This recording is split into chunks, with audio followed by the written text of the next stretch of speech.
আমার প্রিয়জনেরা কেমন আছেন? ভালো আছেন তো?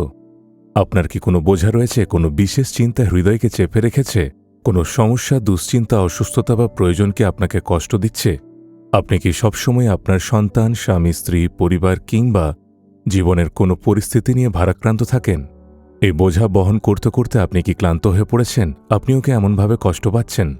গীতসংহিতা ৫৫ অধ্যায় ২২ পদে প্রভু বলেন, তুমি সদাপ্রভুতে আপনার ভার অর্পণ করো, তিনিই তোমাকে ধরিয়ে রাখিবেন।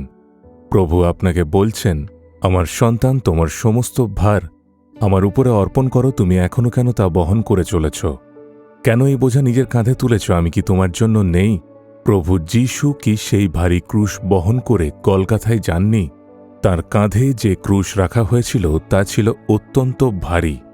একজন মানুষের পক্ষে তা বহন করা খুবই কঠিন ছিল, তবুও তিনি কি তা বহন করেননি? কিসের জন্য? তিনি আমাদের সমস্ত ভার নিজের উপর নিয়েছিলেন। তিনি আমাদের বোঝা ক্রুশের উপর বহন করেছিলেন। সেটা শুধু কাঠের ক্রুশের ভার ছিল না, বরং ছিল আমাদের জীবনের সমস্ত ভার, আমাদের পাপের ভার, অভিশাপের ভার, অপমানের ভার, লজ্জার ভার এবং কষ্টের ভার।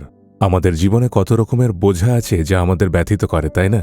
তিনি সেই সমস্ত ভার ক্রুশের উপর বহন করেছেন। আপনি কি জানেন কেন? আপনার জন্য। তাহলে কেন এখনও আপনি সেই ভার বহন করবেন? তিনি আপনাকে ধারণ করবেন। আজ প্রভু আপনাকে বলছেন, তোমার সমস্ত ভার আমার উপর ছেড়ে দাও। যদি আপনি সত্যি আপনার বোঝা তাঁর হাতে সমর্পণ করতে পারেন, তবে আজই পরিবর্তন আসবে। যে বিষয়ে ভারাক্রান্ত, সেই বিষয়ে অলৌকিক পরিবর্তন দেখবেন। বিশ্বাস করুন, যিশু সেই ভার বহন করেছেন।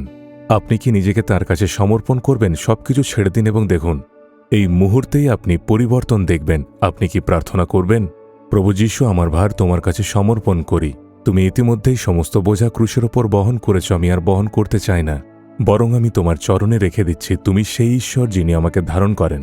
ধন্যবাদ, তুমি আমার সমস্ত ভার দূর করবে এবং আজই আমার জীবনে এক অলৌকিক কাজ করবে। যিশুর নামে প্রার্থনা করছি, amen, amen. Jesus redeems Bengali YouTube চ্যানেলটি সাবস্ক্রাইব করুন,